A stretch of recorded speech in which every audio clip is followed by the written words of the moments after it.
바이블 GPS 제21일입니다. 성경을 읽는 바른 자세. 구약 성경의 무대가 되는 가나안 땅의 지리와 기후를 알고 읽으면 성경의 사건들이 참 실감나게 다가옵니다. 우리나라의 9분의 1밖에 안 되는 작은 사이즈의 나라에 산, 평야, 계곡, 골짜기, 광야, 강, 호수, 고원, 이 모든 것들이 다 들어 있습니다. 마치 높고 낮고 풍요하고 때론 메마른 우리 인생의 다양한 지형을 한눈에 보는 듯 합니다. 오늘은 특별히 가나안 땅의 산지를 둘러봅니다. 갈렙이 저 산지를 내게 주소서라는 고백 때문인지 이스라엘의 주요 도시들은 다 산지에 있습니다. 그래서 아람 왕은 여호와 하나님을 산지의 신으로 부르기도 했습니다. 이스라엘의 산지는 북쪽에서부터 크게 갈릴리 산지, 사마리아 산지, 그리고 유다 산지 이렇게 크게 세 덩어리로 나누어집니다. 갈릴리 산지는 상부 고지대와 하부 저지대로 나뉘는데 예수님의 고향 나사렛과 예수님이 물을 포도주로 바꾼 기적을 행한 가나라는 도시가 갈릴리 산지 하부 저지대에 있습니다. 사마리아 산지는 북쪽의 므낫세 산지와 남쪽의 에브라임 산지로 구분이 됩니다. 에브라임 산지에는 야곱이 하늘 사다리 꿈을 꾸었던 베델이라는 도시와 한나가 서원 기도한 성막이 있던 실로, 그리고 여호수아가 이스라엘과 언약을 맺은 세겜이 이곳에 있습니다. 므낫세 산지의 주요 도시는 나중에 북이스라엘의 수도가 된 사마리아와 요셉이 형들에게 팔려갔던 도단이 바로 이곳에 있습니다. 사마리아 산지 끝에 길보아 산이 있는데 이곳에서 사울 왕이 전사했습니다.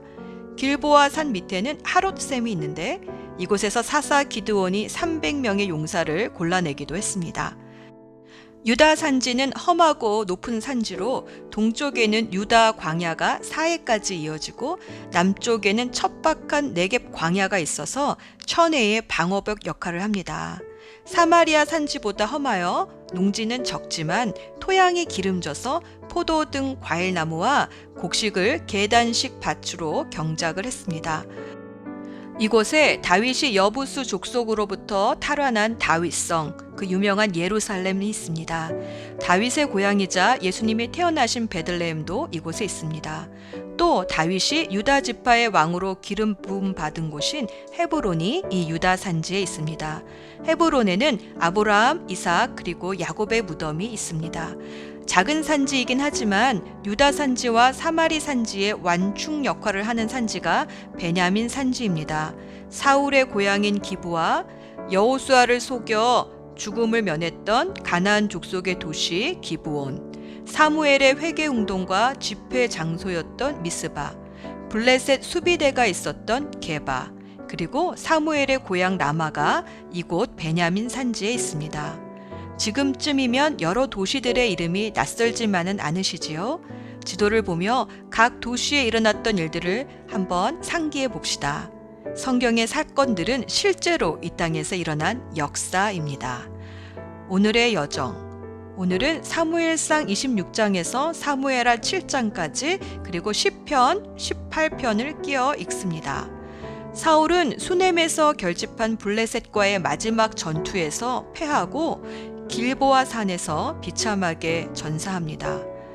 이 소식을 들은 다윗은 사울의 죽음을 기뻐하기보다는 활의 노래를 불러 사울과 요나단의 죽음을 추모합니다.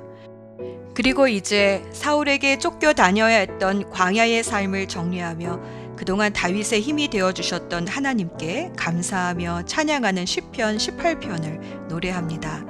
다윗이 거처를 시글락에서 헤브론으로 옮기는 동안 블레셋과의 전투에서 진 이스라엘은 왕궁을 요단 동편의 마하나임으로 옮겨 사울의 아들 이스보셋의 통치하에 들어갑니다. 이렇게 이스라엘은 북쪽의 이스보셋과 남유다의 다윗으로 긴장 관계에 있었습니다. 하지만 다윗의 힘은 날로 강해져서 언제든지 무력으로 이스보셋을 칠 수 있었습니다.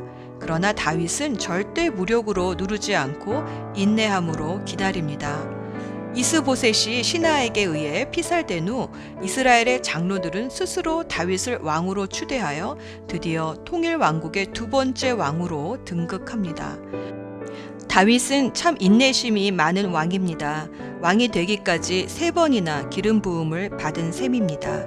10대의 사무엘에게서, 30세의 헤브론에서 유다의 왕으로, 그리고 37세에 이르러 온 이스라엘의 왕으로 기름 부음을 받습니다.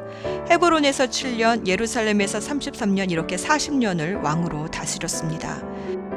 그는 항상 하나님의 때를 기다릴 줄 아는 지혜로운 왕이었습니다. 다윗은 여부스족의 예루살렘을 정복하고 이스라엘의 새 수도로 정합니다. 다윗이 수도를 예루살렘으로 옮기고 이스라엘의 왕이 되자 위협을 느낀 블레셋이 쳐들어오지만 하나님께 기도하며 하나님이 알려주신 전략으로 크게 블레셋을 쳐부수고 다윗은 기럇 여아림에 있던 법궤를 예루살렘까지 안치함으로 하나님의 임재가 함께하는 튼튼한 왕권을 확립합니다. 다윗은 왕이었지만 자신의 왕은 하나님이심을 늘 잊지 않았습니다. 그래서 자신의 왕이신 하나님의 법궤를 모실 성전을 건축하기 원했습니다. 하나님은 다윗의 마음을 기쁘게 여기셔서 앞으로 다윗의 왕위가 영원할 것이라는 다윗 언약을 맺어 주셨습니다. 다윗 언약은 하나님께서 아브라함과 맺으신 언약과 같이 너와 내 자손이 혹시 범죄하더라도 나는 너와의 언약을 깨지 않고 지켜주겠다는 일방적인 언약입니다. 그래서 아브라함과 다윗의 언약은 은혜입니다. 다윗의 왕국은 은혜의 왕국입니다. 이 다윗의 후손으로 결국 영원한 왕이 되시는 예수 그리스도가 오시는 복음의 언약입니다. 예수 전망대.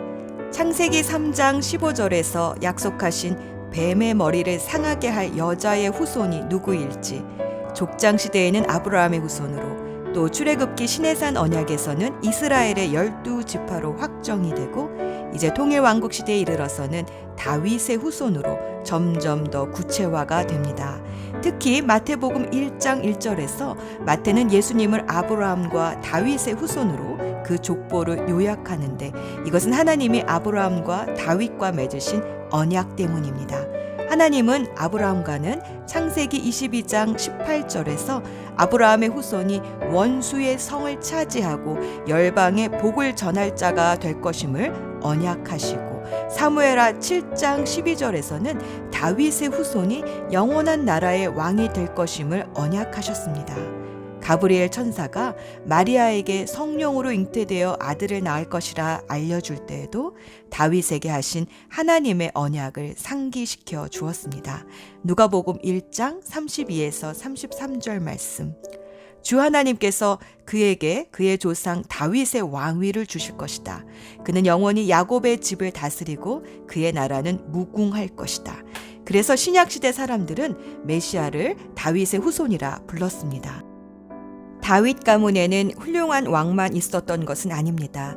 하지만 하나님은 약속을 성취하시기 위해 다윗 왕가를 은혜로 보존하셨습니다. 역대하 21장 7절. 그러나 주님께서는 다윗 왕가를 멸망시키려고 하지 않으셨다. 일찍이 주님께서 그의 종 다윗과 언약을 맺으시고 다윗과 그 자손에게서 왕조의 등불이 영원히 꺼지지 않게 하시겠다 약속하셨기 때문이다. 하나님은 다윗의 족보가 끊어지지 않도록 섭리하셨습니다. 다윗의 언약은 그래서 은혜의 언약입니다. 우리도 그 언약으로 하나님의 자녀가 되어 그 약속의 복을 누리고 있습니다. 원수의 성을 차지하고 열방에 주님의 복을 전하며 주님과 함께 왕노릇하고 있습니다. 기도합시다. 약속을 지키시는 신실하신 하나님, 오늘도 성경 말씀을 읽으며 내게 주시는 약속의 말씀을 믿음으로 받기 원합니다. 성경을 읽는 시간을 보호해 주셔서 어떤 바쁜 시간보다 소중한 시간으로 먼저 지키게 하여 주옵소서. 약속의 성취자 되신 예수 그리스도의 이름으로 기도합니다. 아멘.